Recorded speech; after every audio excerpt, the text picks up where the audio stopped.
With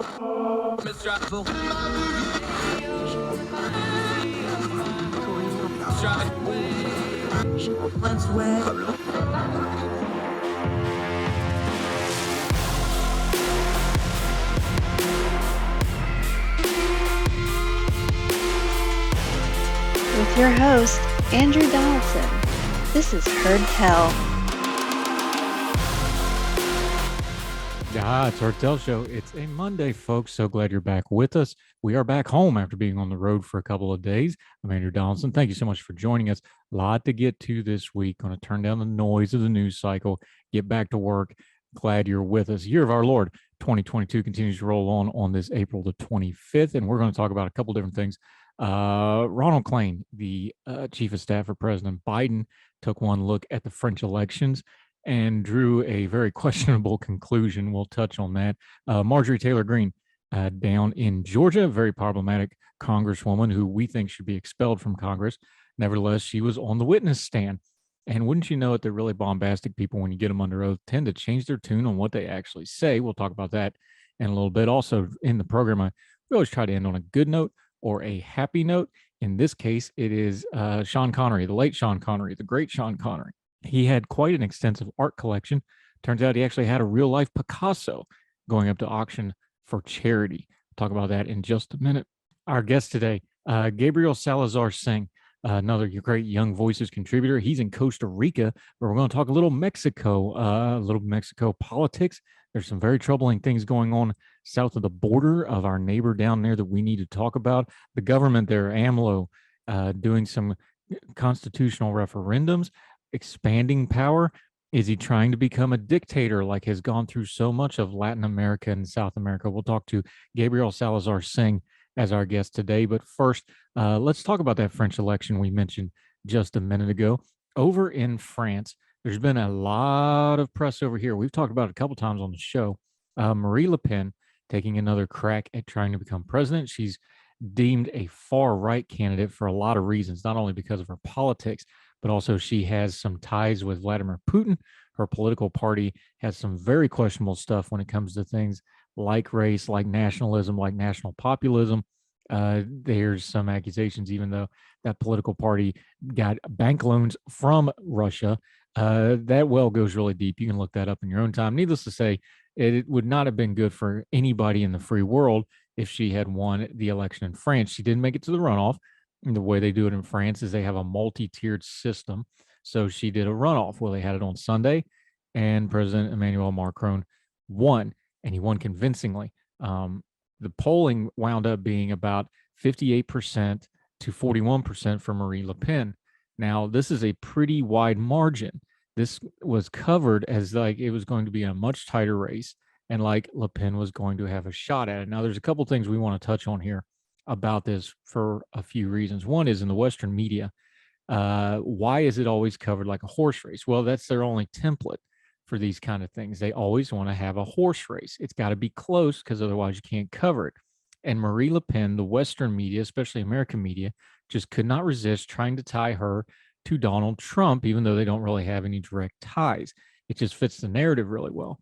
So they tried really, really hard to make this seem like it was going to be closer than what it actually wound up being. And it ended up being Macron won very, very handily. Now, the other part of this is, what does it mean for France?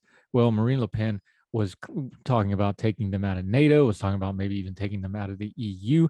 Again, we talked, she has some very questionable ties with Vladimir Putin. This could have been a really ugly thing for France and for the Western order, and for a NATO and an EU that has really come together in the last few months in the wake of Russia's aggression in Ukraine, their illegal war, and all the war crimes that Vladimir Putin is putting upon the Ukrainian people. So what happened in France? Well, it's not all good news for Emmanuel Macron. They more voted against Le Pen than they voted for him. He's still going to have a mess on his hands when it comes to governing. They've had a lot of protests in the streets. They've got a lot of issues going on in France, but he did win this election pretty handily. One thing they wanted to point out in a lot of this coverage, France 24, we read from them a little bit earlier. The abstention rate, people that did not vote in France, was 28.2%. That's up 1.9% from the first round and 2.7 points from the second round in 2017, last time they did this. That's a lot of people abstaining by French standards. But then again, when you think about it, that same abstention rate here in America would be one of our highest attended elections. It's just funny how things work out like that. A couple other things to go into. Le Pen, trying to spin this as something else, described her defeat, this is reading from France 24, as, quote, striking victory. Huh? And says she was launching a great battle for the June parliamentary polls. Striking victory, she lost 58 to 41. This is multiple failed attempts to become president, none of which did she get really, really close. Striking victory compared to what? The Scots at Culloden? Pickett at Gettysburg? We kind of make fun of our French friends for retreating and surrendering and things like that, a little unfairly, probably. But this is kind of the other end of that spectrum. This is delusional. She's not any closer to victory, thank God, because she's a very highly questionable human being, let alone politician. But she's going to spin this, and they're not going to go away. Le Pen was held up here in the States and elsewhere across the world as part of what they call the global right. More right wing, very nationalist, very populist, strong ties to very questionable things like Russian propaganda and misinformation. It is good for the entire world that this went down the way it did. It's good that Marie Le Pen lost. It's good that the Fifth Republic still seems to have a little bit of life in it and still wants to be just that, a republic, and not some autocratic dictatorship that bows to the whims of people like Vladimir Putin. We have longstanding ties to France. When our founding fathers sat down to put together the kind of government they wanted us to have, they drew heavily from French philosophy. The French came to our aid. Without their navy, we may not have won the Revolutionary War in the manner we did, and probably not as fast as we did. They've been our friends for a very, very long time. Long may they be our allies. We want to be them. And we've returned the favor a few times over, including helping liberate Paris and the rest of France from the Nazis in World War II. The French and us have a lot of longstanding ties, but one of them that must be most important is freedom and liberty. Now, France has a different system than us. Obviously, their country has a lot more tendencies more towards the European model. They're far to the left of what we would think of as our model. But even still, there still seems to be some sensibility left in France. And it's a good thing Marie Le Pen went down. Otherwise, freedom would have went down in short order right after her. More Hertel right after this.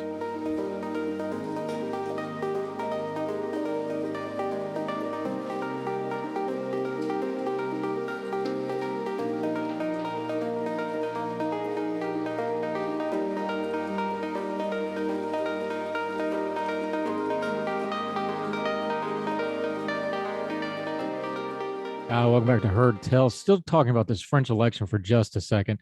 Ronald Klain, he is the chief of staff for President Biden. Now, him and Biden have been together for a long time. He served with him when President Biden was the vice president. So he's been around for the block a time or two.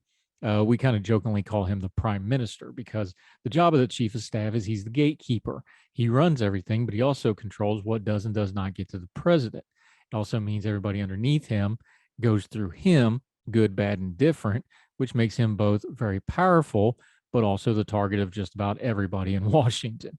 It's a tough job. That's why people tend to run through them pretty quickly. But anyway, Ronald Klain has some bad tendencies, and one of them is he likes to get on Twitter, and he's not very good at it. He put out this tweet about the French election, and I'm just going to read it verbatim. This is the official White House Chief of Staff Twitter handle, by the way. An interesting observation, just FYI.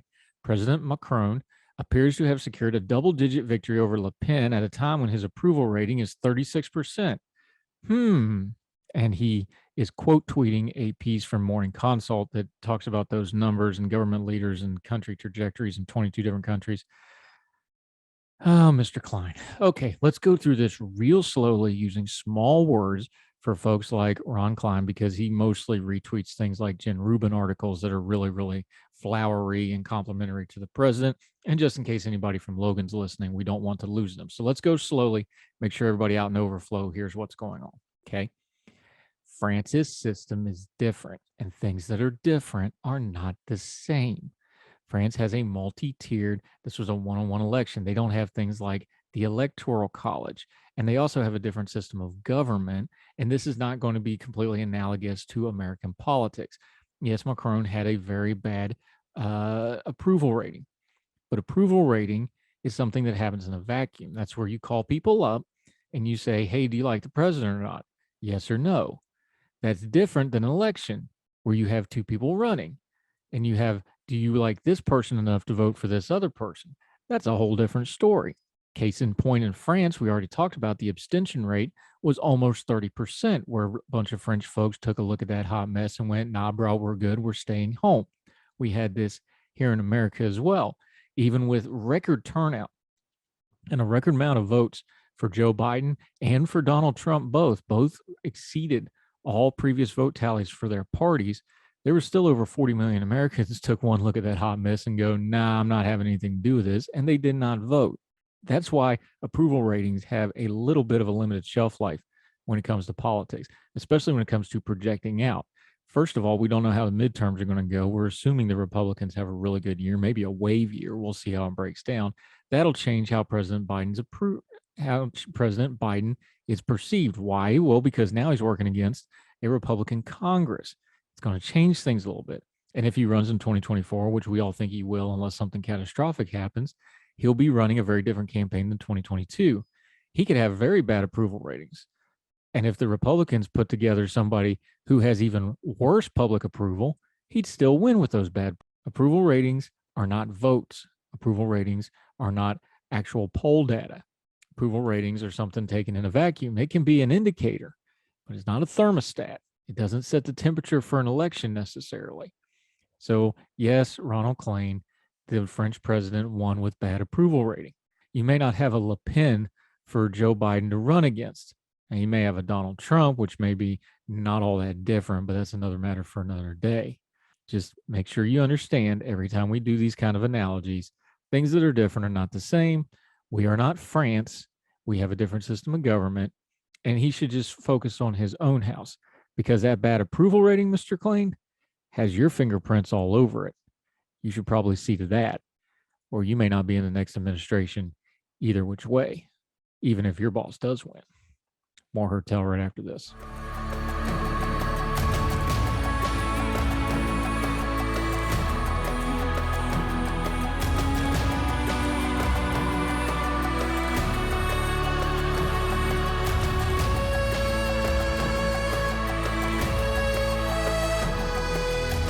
Welcome back to Heard Tell. Okay, let's go not overseas, but just south of the border. One of our neighbors. We're going to talk a little about Mexico, but our guest that's joining us is actually a little further south than that. Costa Rica, one of the real beautiful places in the Western Hemisphere. I got a buddy of mine who lives down there, keeps wanting me to visit. I'm going to have to take him up on that. Gabriel Salazar Singh. We're going from the oldest, youngest voice, which is me, to the youngest voice. Gabriel, how are you today, sir? I'm doing great. Thank you. And thank you for having me. Absolutely. Appreciate your time today. All right. For folks that don't know, you've been writing in International Policy Digest. What's been going on south of the border? Because other than the border stuff and immigration stuff that we talk about in the United States and it gets a lot of play, obviously the stuff with Governor Abbott right now, that's all border policy stuff. But what actually goes on in Mexico doesn't get as much press here. The president down there, AMLO, I'm going to let you pronounce it, not me. That's the abbreviation. There's been some news with him, and you've been writing about just big picture wise, just to set the scene for it. Let people know what the current state of play in Mexican politics in the country is right now with President AMLO. Yes. So to summarize it quickly, my piece, as you mentioned, published in International Policy Digest, I denounce how Mexican President Andrés Manuel López Obrador, AMLO for short, has acted in a populist manner to grip much more power than the president already has in Mexican politics. He sought to delegitimize the press, Mexican institutionality, reform the constitution to his favor. He has revealed a journalist's salary on a presidential conference and called for a nonsensical referendum on whether or not he should remain in power for longer, which in my opinion will only help polarize Mexico, even though it already happened. I think that the effects, we will not see them until the 2024 elections. Now, when he originally ran, He ran on an anti-corruption platform. He was, it's a different kind of populism because obviously there's cultural differences and the system of government's different, but you could say it was a populist campaign. He was big on the anti-corruption. We know the issues, long running, long before him, issues in Mexico. Corruptions, of course, are always dealing with criminal elements, these sorts of things. And it's kind of a, how would you describe, let's just pull up and park here for a second because it's important for people to understand the Mexican style of government that they have right now. How would you explain it to an American audience that's used to our, pretty strong federal system where the states have a lot of power, the federal government has a lot of power, and there's conflict there? Decentralized is kind of the wrong term, but it is kind of a unique system. Just explain the system of government for just a minute so that we have a base of understanding of what these things that he's doing means. Yes, so as you mentioned before, Mexico has a federalized system of government. They, of course, have the office of the president. They have a legislative body, which is composed, or it's a cameral legislative body of government. They have the Senate and the lower chamber of Congress. They have a judicial system, which I believe has been a root of most of the troubles in governance in Mexico, because even academics say that the judicial system in Mexico is extremely weak, and constitutional reforms over the years have helped weaken the power of the judicial system. Now, since those judicial system is various weeks, we see that on the news, unfortunately, with some of the violence and some of those issues. What does the average Mexican think when they go to vote electorally? You talked about the constitutional reform process, but day in and day out, we're doing a midterm cycle, and we understand that sets up our presidential election in 2024. As the Mexican citizen is looking at this, do they see this as, because again, AMLO ran as a non-systemic's the term you use. He ran anti-corruption. He was going to change the system, but it seems like now he's just changing the system to fit his means and his wants. What's the average citizen in Mexico thinking when they go to vote in this particular cycle? Do they have hope, or is it more we're stuck with this and we don't know what else to do and we don't have a better option? So let me give you some context first. In the article, I mentioned the concept of the perfect dictatorship. It's a concept that a Peruvian author violently denounced in Mexican television back in the 90s. In the beginning of the 90s, I think, where he said that Mexico was the perfect dictatorship, not because it functioned well as a dictatorship and because there was the permanence of power of a single individual, but because there was the permanence of power of a single party, and they disguised it perfectly as a democracy. They, however, penetrated all aspects of Mexican culture, their system. For example, the opposition parties were financed by the main party, the government party, the PRI, which tells you how much of an opposition they were. they used nationalism to polarize people.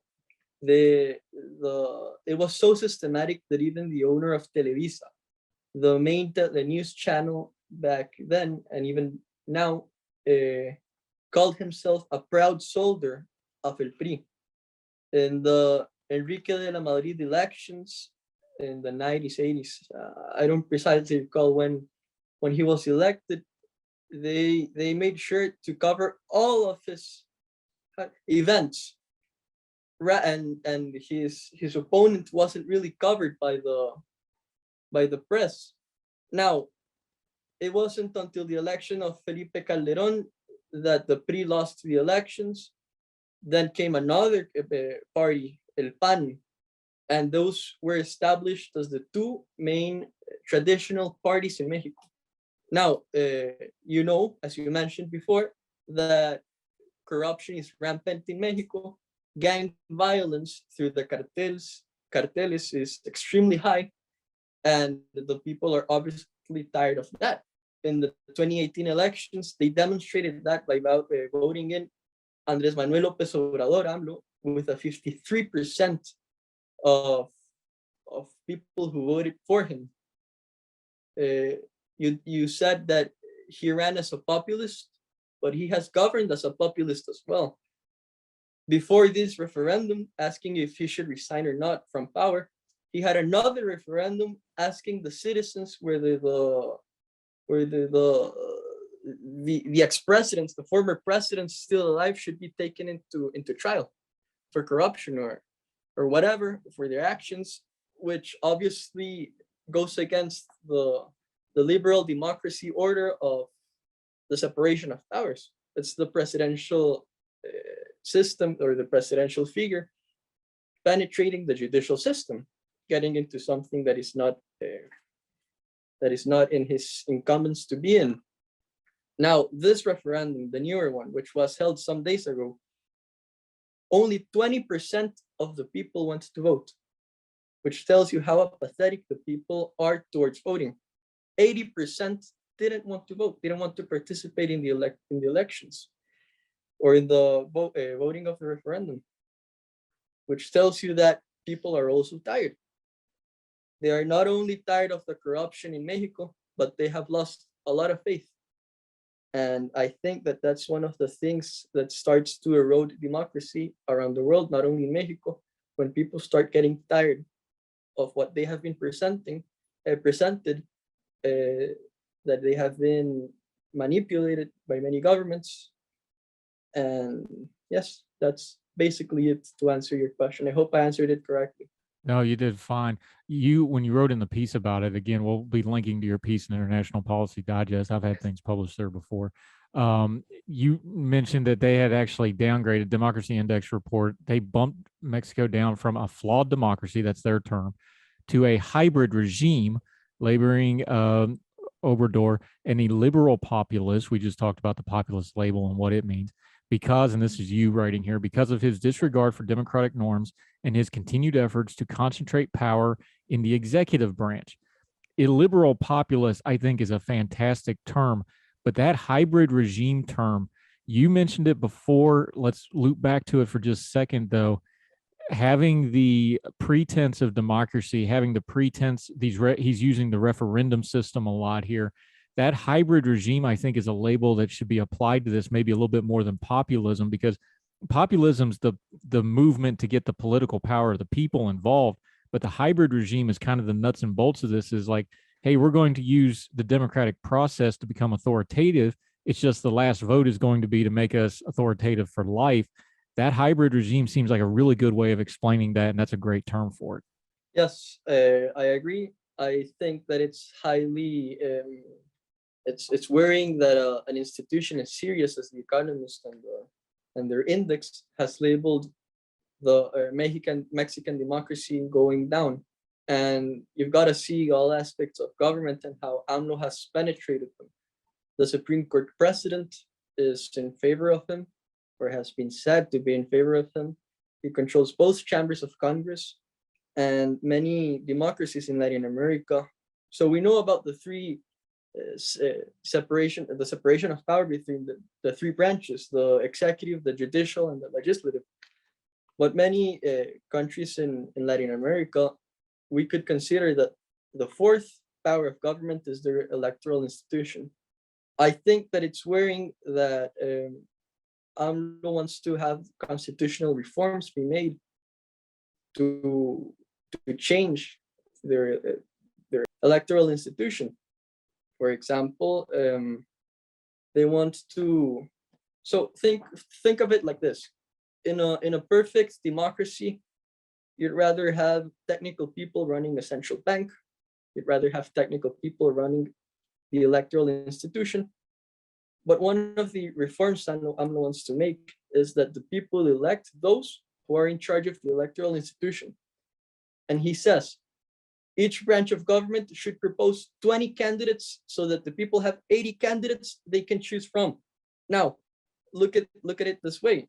We mentioned the apathy towards voting. Only 20% voted in this referendum, which means that only those who really support him have participated in the country's elections.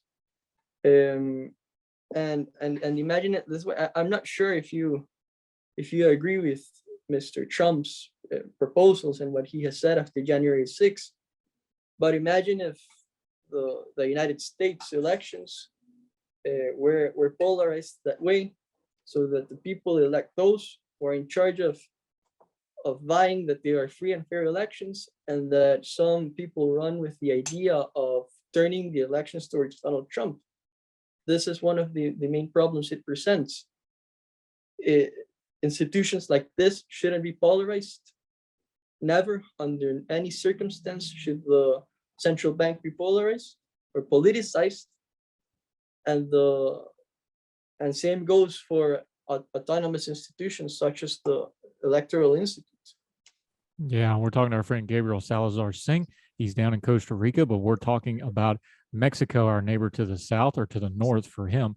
When we come back after the break on Heard Tell, we're going to continue to talk about some of those other institutions like the press, some very alarming things involving the press down south in Mexico. Also going to talk about that apathy a little bit of a disparaging thing there. You only got 20% voting, but AMLO's popularity remains high. We're going to talk about that. We're going to talk about what he calls the anti-systematic platform some more. More with Gabriel Salazar Singh on Heard Tell right after this.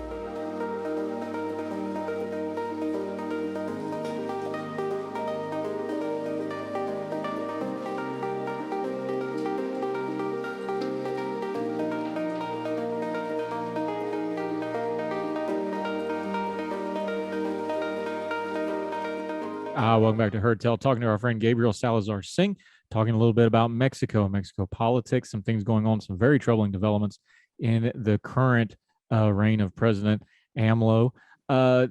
We talked about some of those, non-official institutions in America. We often talk about the press, the free press being an institution.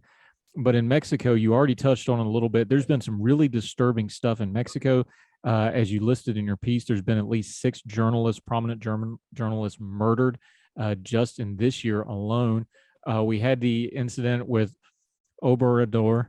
I still think I'm saying that wrong, but AMLO publicly, what we would probably call doxing a prominent journalist, revealing their salary, revealing personal details about them, which everybody took as a pretty direct threat for good reason. What is this situation with the free press in Mexico, and how does that kind of build into the constant corruption and the constant problems with the government that you don't have an accountable press that can get after the government? So journalism, the press, and every aspect related to it, I think that everyone who lives in a democracy must admire. One can criticize it, one can be against what the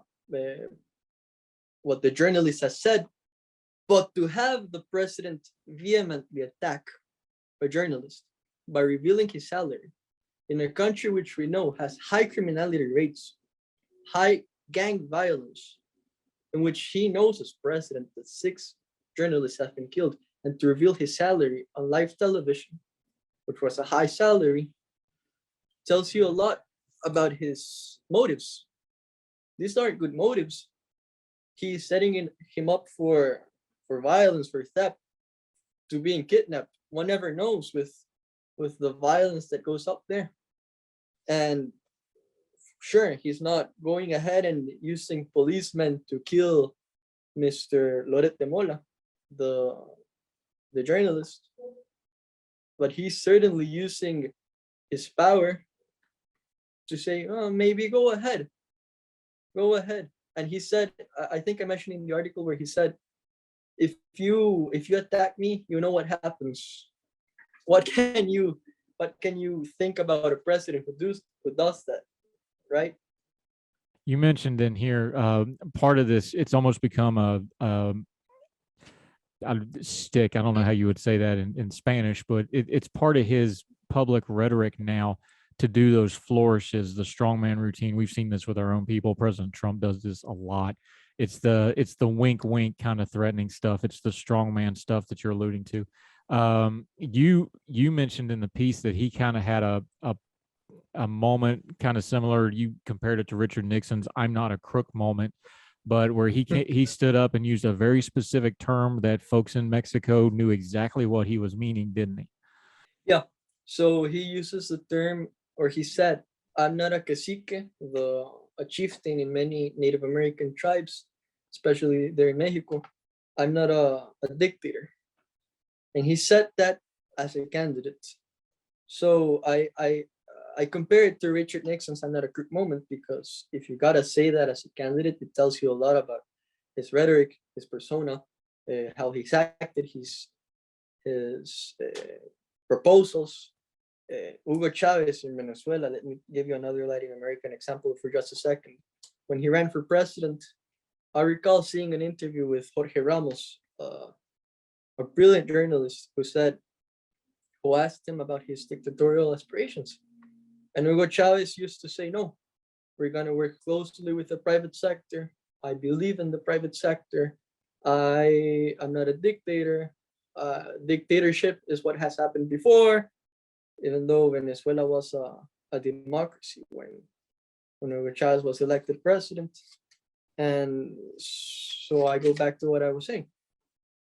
If a president has to say that, or a candidate rather, has to say that in the midst of a presidential campaign, it tells you that the people are scared, that he isn't trustworthy, and that his proposals, his rhetoric, his persona has been like that of a dictator, especially in a region that has been highly traumatized by the dictatorships that have happened over the years.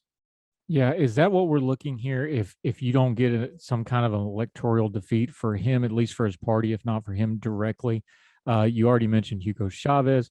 We know that his replacement was as bad, if not worse. There's a long history in Latin America. I mean, you can go all the way back to the Noriegas. Pick whoever you want to. There's a long history of populist strongmen that turned into dictatorships. Is that really, what's the likelihood of that happening in Mexico right now with AMLO? Is that what we're really looking? Are we really one election away from him being a perpetual strongman that is going to be electorally untouchable? So I believe the permanence of power of a single person, at least, is one of the characteristics of a dictatorship, but not the only one.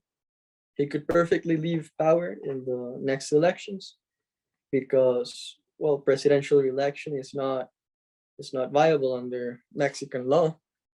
There is no way for immediate re-election. At least I don't really know if there's way for re-election later on. But when has the impediment of presidential re-election been an impediment for dictators around the world? It has never been an impediment. Take a look at the last presidential polls. I've said before that I believe that making electoral calculations from now is highly and incredibly impossible. Context might change. We saw this with the coronavirus pandemic around the world, where elections suddenly gave us unexpected results.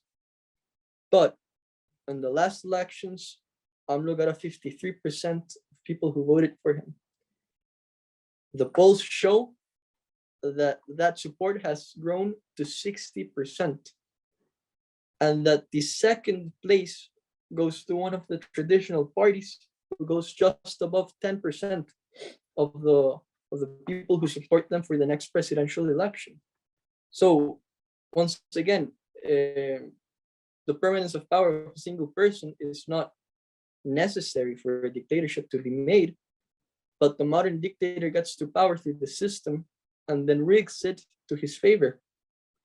What if Morena wins again and they go with all of the reforms that they want, having increased their majority in Congress, having penetrated the judicial power, maybe even the Electoral Institute in Mexico, which, apart from AMLO wanting to politicize it, he wants to federalize it, which means taking away the power that the states, that the Mexican states have, and giving it to the federal government. Andrew, let me ask you this question. If you were the leader of a country, in a hypothetical scenario, and you wanted to remain in power, what would be the first reform that you would do? Yeah, you consolidate power and you get a hold of the electoral process. Exactly. So this is why we have to eye these reforms that AMLO wants to make in Mexico with a close eye. Because Latin America, as we've mentioned it many, many times in this interview, isn't foreign to the concept of a dictatorship. It's so worrying, so sad that the whole region has had this tradition of voting against their interests, the democratic interests. And here's a factor. Let me talk about the militarization of the country that has gone under AMLO. So back in Chile, for example, in the 1970s, Salvador Allende was elected president. He faced lots of opposition. His economy was crumbling. He wanted, or at least I think from an analysis point of view, that he wanted to consolidate power. And what did he do? He gave power to the military. Now, who was one of the people he gave power to? Pinochet, who we know was dictator from 1973 in the coup d'etat that happened in September 11 of 1973, and remained in power until the 1990s. Now, why do I mention this? AMLO has given too much power to the military in Mexico. More than 30 tasks have been given to the military under him that don't necessarily pertain to a military in Mexico and not in normal democracies. Control of ports, the construction of all parts of the Maya train, of banks, the construction, administration of hospitals and airports, and they have even attended crime. They were also the ones who rescued the Bolivian dictator Evo Morales after there was electoral fraud in 2019, and the people ousted him out of power through protests, which tells you as well that he has been cozying up to dictators. Costa Rica, my beautiful country. Why do you think that we have such a beautiful democracy in the concert of nations and such a comparable example and some institutions to look up to? Because we have no army. The army doesn't exist. We can invest that money into education and health and the people, but more than that, we have healthy institutions, a healthy separation of power, strong branches, and no army. Talking to Gabriel Salazar Singh. One last thought to kind of loop back where we started to bring a bow on this conversation. You talked about the people. The people as populists usually put these dictators in power because he tickles their ears and tells them what they want to hear. The only way you usually get rid of a dictator is the people have to rise up and take it back from them. The discouraging thing here, and you noted in your piece, though, is even though the Mexican people are very apathetic in their elections, like you said, they only had 20% turnout this last time out, projected to be that again or close to it. His personal popularity is still very, very high. How do you explain that discrepancy? Because the heart of the matter of whether this turns into a dictatorship or not for the country of Mexico, and that's our neighbor, we need to get along with them. We want them to be as healthy as possible because that makes our country better too. And it sure, at least at the very least, doesn't make more problems for us. Isn't that discrepancy kind of the heart of the matter of whether this is going to go dictatorship or not? And what do we do about it with that discrepancy of they're apathetic to vote, but they're still pretty popular for a guy who's clearly trending in an authoritative direction? So there's the topic of his approval ratings. It was Wittgenstein, the philosopher, who said that truth is independent from perception. And the only truth here is that no dictatorship is good. Go to the Dominican Republic, or back then, for example, when Trujillo, the dictator who committed heinous crimes against his own people, was murdered, people suffered. Go to Chile, when Pinochet did a referendum on whether the people wanted or did not want for him to remain in power, in the yes or no referendum, lots of people voted for him. Go to Argentina, you'll see the influence of Videla.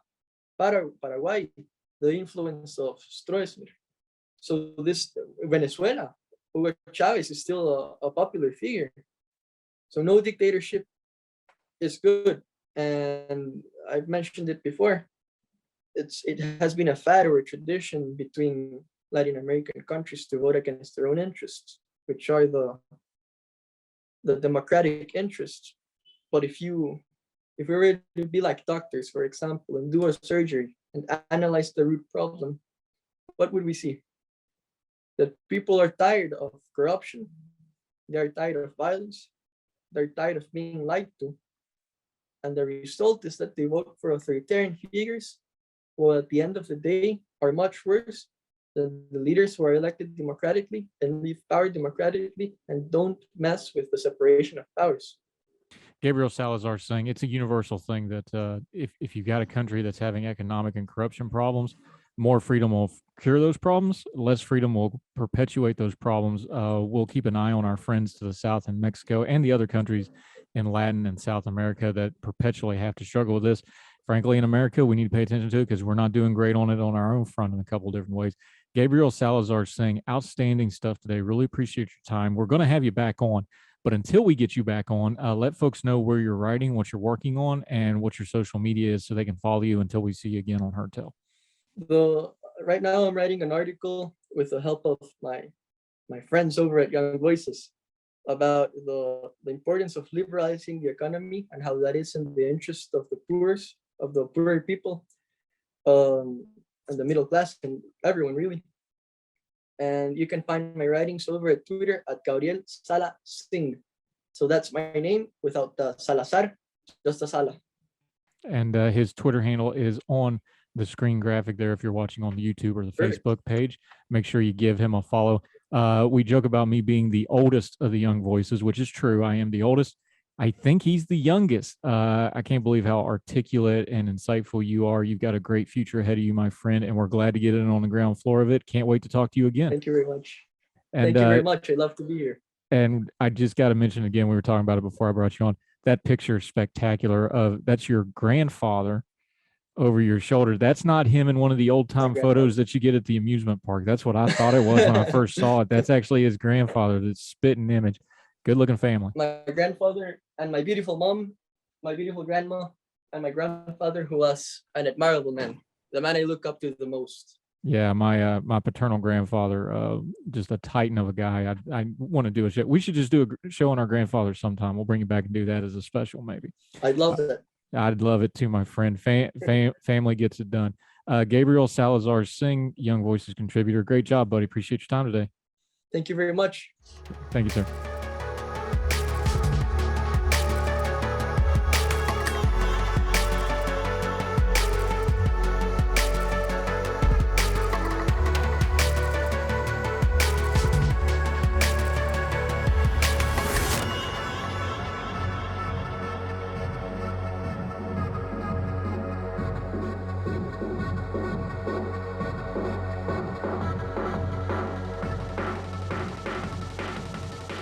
Welcome back to Herdtail. We're just going to touch on this for a minute because I'm kind of tired of talking about this individual. Representative Marjorie Taylor Greene of Georgia. Yes, she was on the witness stand in a trial. Now, here's what's going on with this. There is a movement by some political operatives to get a couple of people kicked off the ballots because of their involvement with the January 6th rioting.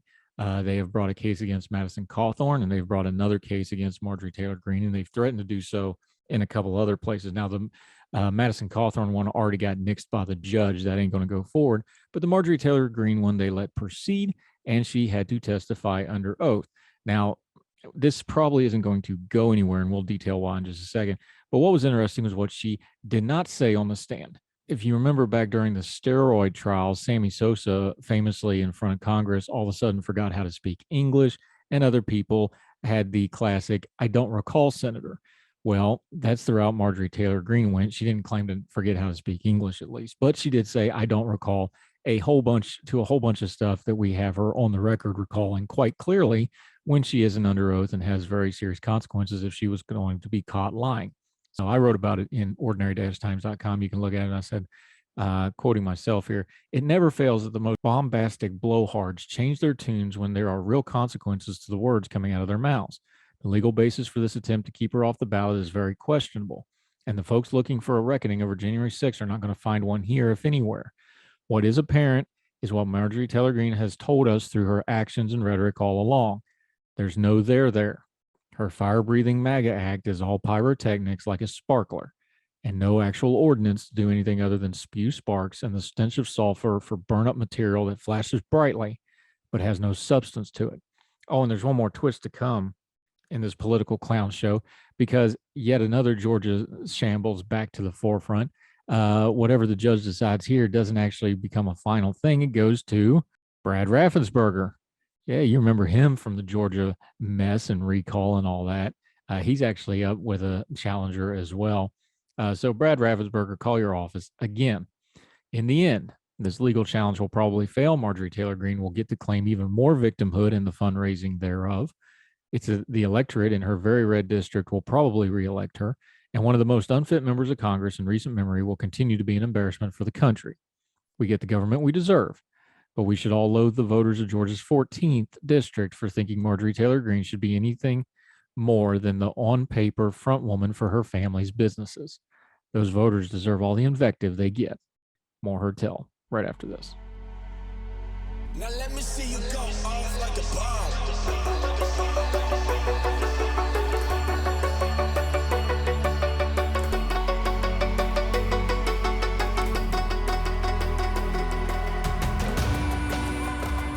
Welcome back to Heard Tell. One little final note here. We usually try to end on an uplifting note. We all miss Sean Connery. Loved all of his movies. Loved him as James Bond. Loved him in just about anything he did. Cool little story, though. His estate, his widow has been selling. He had an extensive art collection. And one of the prize pieces of that art collection was an actual Picasso. It's expected to raise almost 15 million pounds. That would be somewhere in the neighborhood of $25 to $27 million. And auction it for the charity trust. It is hoping it will benefit one of his many charitable endeavors, but just a really cool incident. They're going to auction off his Picasso for the charities that were near and dear to him. A lot of money for one little painting. Then again, when Picasso does it, it's going to be worth a lot. So we miss Sean Connery, but he's still doing good work from his art collection. God bless them. That'll do it for Heard Tell. A lot of great guests this week. Very excited about it. Anxious to tell you, it's cool talking a little Mexican politics. We span the world here. We don't just talk about the things we want to talk about. We need to keep that wide perspective. We'll continue to do so. Appreciated our guest, Gabriel, being here for that. We'll talk to you again tomorrow morning. Remember, Good Talks, the interview-only segments come out every afternoon. You can find them on the YouTube channel and on all the podcasting platforms. Make sure you subscribe to all of those. The YouTube channel and podcasting platforms. That way you don't miss a single thing with Heard Tell. So until we see you again, wherever you are across the street around the world, we hope you and yours are well. We hope you are well fed. Can't wait to see you again on Heard Tell. All the music on Heard Tell is provided under a Creative Content license from monstercat.com.